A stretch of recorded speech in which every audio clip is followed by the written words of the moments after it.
らかというと受け側の人間なので、女性と喋るのが恥ずかしいというか、声かけれなかったり告白できなかったり、なんか自分からかけるのちょっと苦手かなみたいな、あれ言わない方が良かったのかなとかちょっと考えちゃうタイプです。ゲームとかネットとかに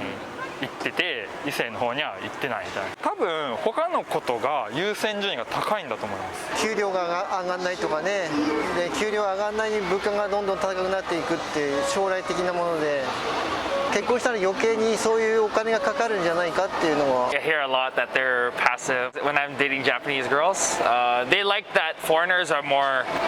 whatchamacallit, they are more active. So we always want to like, oh, let's do this, let's do this, let's do this. And of course you hear more about the gentleman thing, like, oh, they're more gentlemen. But that depends on the person. But I agree that we are definitely more outgoing versus Japanese. The style is different. Yeah. 結婚しない人がどんどん増えていくってことは、やっぱり人口がどんどん減るってことですから、テスラのオーナーの人が日本はあと50年後したら潰れるとか言ってる、そういうのもあると思います。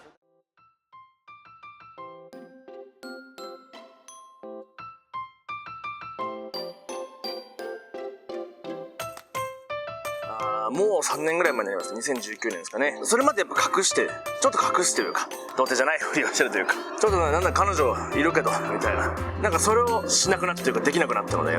その振動はなくなりましたね。最初から僕は童貞ですっていう、これがカミングアウトの気持ちよさかもしれないですね。周りの反応とかって感じですか？なんか惹かれたとか。両方ありますね。やっぱ同性の人からはもちろん笑われるよね、おもろいな面白いなっていう反応が多かったです。同性男友達みたいなのはもう本当に童貞大好きなんですよね。基本的には僕と会う時は本当に童心のまま来るというか、安心できて楽しめるって、そういうちょっとなんかね、女性がいるとちょっとカッコつけるとかちょっとどうしてもあるじゃないですか。こういうことは言わないように、下ネタは言わないようにしようとかが多分完全になくなってフルオープンでやれるっていう、女性からしたら何それみたいな、ちょっと僕がなんか例えば気遣いができないとかやると、そういうところが童貞なんだよみたいな、なんかすごいエロいやつだと勘違いされたことが、なんか嫌われてるのかなと思って、職場の女性でこの間その女性に急にぶっきらぼうに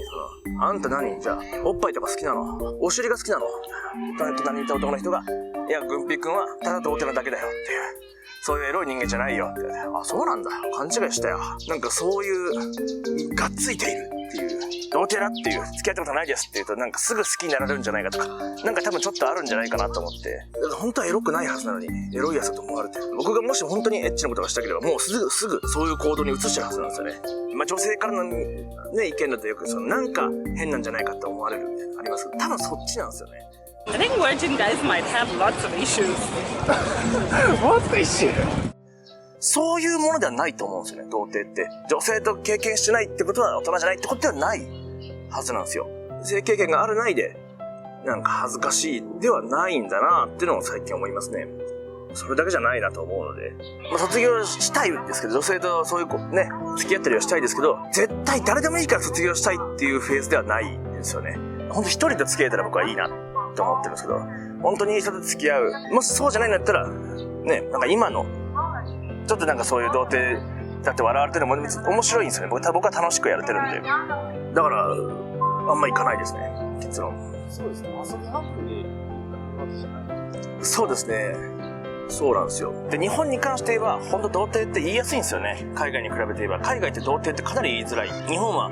そもそも童貞の人口が結構多いらしい。言いやすいので、そんなに苦労しないですね。別に童貞は童貞で友達たくさんいるしっていう。なんかそこまで深刻に考えたことはないですし。でも、これを恥ずかしがる人もいるんですけど、完全に人にそれぞれ、それで恥ずかしがる人は別に他のことでも恥ずかしがってるんで、童貞云々は実は関係ないんじゃないかって気もしてますね。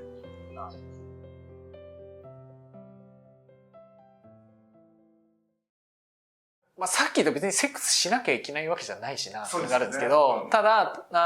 童貞の人がなんでバカにされるのかって、単純にちょっと半分ネタにして笑ってるとか、ある意味バカにしてる人の中にもどっか、でもしょうがねえよなって多分思ってると思うんですよ。言うて、本気でバカにしてる人なんて、100% 本気でバカにしてる人なんて、多分ほぼいないと思うよっていうのがそうなんですけど、でもそういう人たちも、本当興味ない人もいるわけじゃないですか。だったら気にしないでいいと思うんですよ。俺本当に興味ないと。だからそもそもアプローチしてきたことがないと。ってなったら他の人が言う、お前は当然女の子にアプローチもしてきただろうに、お前の人格に問題があるからセックスにまで至りなかったんだろうっていう意味だと思うんですよ。でも俺興味ないっていう人からしてみたら、その評価がずれてるわけなんですよ。なのでそこもまた気にしなくていいと思うんですよ。自分基準。そうなんですよ。その自分がどういう人生生きてきたか周りは知らないんで。逆に同じく性欲が満たせなくても他で楽しい人はいるっていう。僕とかやっぱご飯食べるとかが好きなので、そうですね。そっちで別にいいかな。このままでも別に不幸だとは思わないだろうな。僕も思いますし、日本もちょっとそういう国になっていくんじゃないかなって気はしてますね。昔はやっぱお見合いとか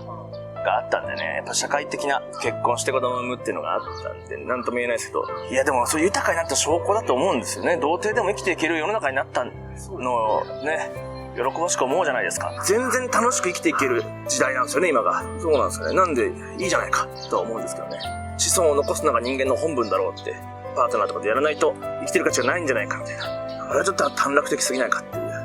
例えばね、子供を産まないって決めた人とかって、何もないじゃないかっていうなるので、子供が産まないとはまた別になんか今後に残していこうっていう欲求はあると思うんですよね。でも本当モテないから恥ずかしい、童貞だから恥ずかしいではないんですね。やっぱね、童貞ってのは恥ずかしいっていうのはあくまでレッテルでしかないので、そこは悩まなくていいですよっていう。あとは自分が恥ずかしくないように生きてれば恥ずかしくないはずなのでいいじゃないっていう。